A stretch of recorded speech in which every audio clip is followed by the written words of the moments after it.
Hello, welcome back everyone. Today we will be learning a little bit of projectile motion and center of mass.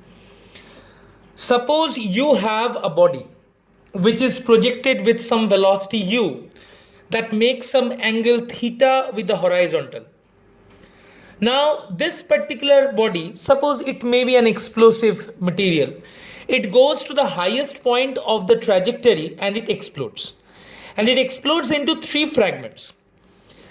One of the fragment has mass small m and it falls down vertically. Thereof, it comes to rest immediately and it falls down vertically.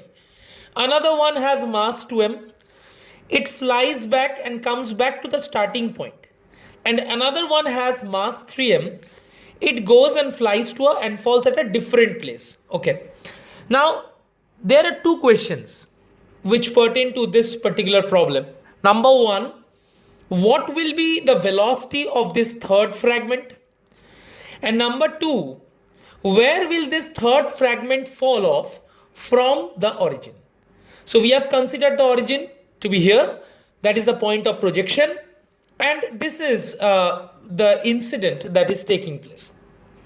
So very clearly we can write that if u is the initial velocity of projection, u cos theta will be acting along the x direction, u sin theta in the vertical y direction, and of course acceleration due to gravity is acting in vertically downward direction. Okay, pretty simple oblique projectile problem. Now, first and the foremost thing that we must understand that when the explosion occurs, then internal forces comes into play. So due to action of these internal forces, this particular object, which apparently has a mass 2m plus m plus 3m, which is 6m. So this particular mass or this particular object which has mass 6m, it explodes and splits into three fragments. Now you must understand that the center of mass, the motion of center of mass is not affected by internal forces. So here, when this particular mass, when this body explodes, then internal forces comes into play, and internal forces do not affect the motion of center of mass. So center of mass will follow this parabolic path of the projectile, which it would have pursued had it not exploded. Okay, so suppose this body does not explode, so it would follow a parabolic trajectory. See the blue dotted line. The center of mass, even if the body explodes, will follow this same parabolic trajectory. And what is the reason? The reason is the motion of center of mass does not depend on the internal forces. So as the motion of center of mass does not depends on the internal forces acting on the system, thus it travels in the same parabolic path as the fired projectile would have pursued had it not exploded. Very, very important idea. So the center of mass will be following this same parabolic trajectory. This small m immediately comes to rest here and it falls down. And 2m traces back along the same path. So if I say that this particle, if I call this particle as say particle 1, I am calling this as particle 1, this is particle 2 and this is particle 3. Let us think about particle 1. So for particle 1, what can I say? Its v1x is equals to 0. So it has got no horizontal velocity, that's why it falls down vertically. Okay, because its horizontal velocity has become 0. Where? At the topmost point. So which point are we talking about? Say I am calling this particular point P. So I should write at the point P. So at P. Next thing, the center of mass will follow this parabolic trajectory. So what do we know? If this is u cos theta here also velocity will be u cos theta. So velocity of center of mass will be u cos theta at the highest point. That's why it can pursue this path. Now you please see, if you consider about particle 2, if you think about particle 2, it comes back to the starting point. So it is coming back to the starting point. It means that its velocity will be exactly u cos theta in the negative y direction. Had it not been u cos theta, it would not be able to come to travel this horizontal distance which it traveled. Y has at the first place this particular mass covered this horizontal distance because there was no acceleration in the horizontal direction. So when 6m traveled from here to here, it covered half of the range. And it covered half of the range because of u cos theta. So similarly, this 2m, when it explodes here and it comes back here, its velocity has to be u cos theta in order to reach the starting point. So for particle 2, v2x will be u cos theta and minus I cap. And what about particle 3? We don't know about particle 3. So I can say that let velocity of particle 3, which we need to find out, that is a part of the question, v3 along x direction. This is our unknown part which we want to find out. Okay. So let's see whether we can find out the velocity of particle 3 along x direction. Let's analyze it. Now you see that we know the basic formula for velocity of center of mass. So what do we know? Velocity of center of mass, I can write in this particular case m1 v1x plus m2 v2x plus m3 v3x, and this whole thing has to be divided by m1 plus m2 plus m3.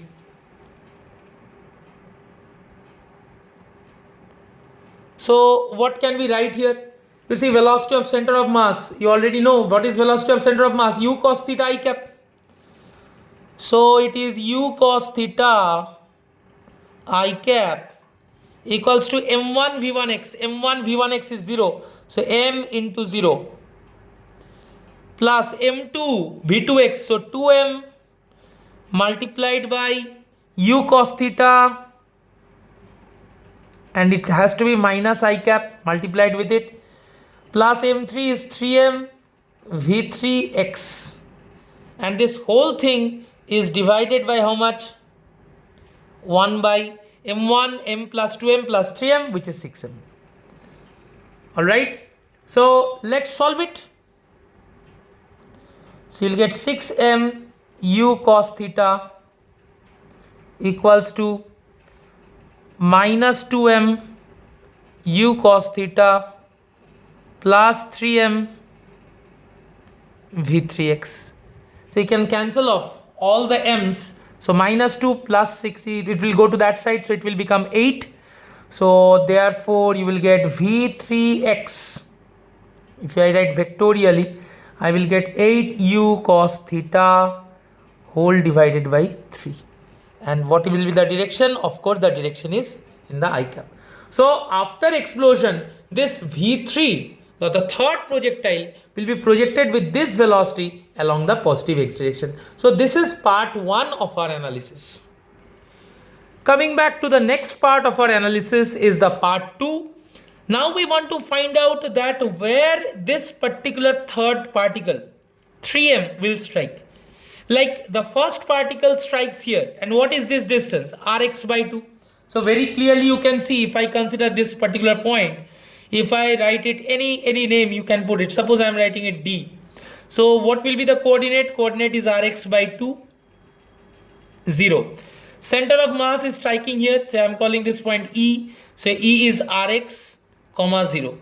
And here this particular point, third particle is striking here. I don't know what is this, so I can write it x3, comma 0. Now one thing I want to explain beforehand is, after explosion, you see all the 3 particles are covering the same vertical distance. Okay, so after explosion, all the 3 particles are traveling the same vertical distance, all of them, m1, m2, m3, and they are covering the same vertical distance. And the center of mass also covers the same vertical displacement, only their horizontal displacements are different. So now I want to find out what is the value of x3. So again, what we can say, again we know that displacement of center of mass of a system SC it can be written as m1 s1 plus m2 s2 plus m3 s3, and this whole thing is divided by m1 plus m2 plus m3. So it is m1 plus m2 plus m3. So if I substitute the values, so SC, how much has the center of mass displaced? You see the center of mass has displaced by Rx. So I can write it Rx I cap equals to M1. M1 is M. M, how much it has displaced? Rx by 2. Which direction? I cap. Okay, if I consider the second particle has mass how much? 2m. And it has come back to the starting point. So it is, as it has come back to the starting point, what is its displacement with respect to origin? 0. So there is no displacement basically. Plus m3, 3m, and it has traveled say x3. So I can write it x3 I cap. Okay. Now I am pretty much sure that this particle will fall here, somewhere here, along the positive x direction, because it is told that these are exploding in such a way. We have chosen the origin from at the point of projection. So after explosion, particle 2 is coming back to the point of projection. Okay, so particle 3 will be projected somewhere here, but I still don't know whether it will cross the center of mass, whether it will lie here. So that is exactly what we are going to find out. Okay, so initially it is just by feeling the symmetry of the problem I have drawn this. We will see whether this is right or not. And what is the total mass? The total mass is obviously 6 times m. Okay, so we can cancel off all the m's. So m, m, m, m, all m's cancelled. See I cap, I cap, I cap. So forget about I cap right now. So cross multiply. So 6 Rx equals to Rx by 2 plus 3x3. That's pretty simple.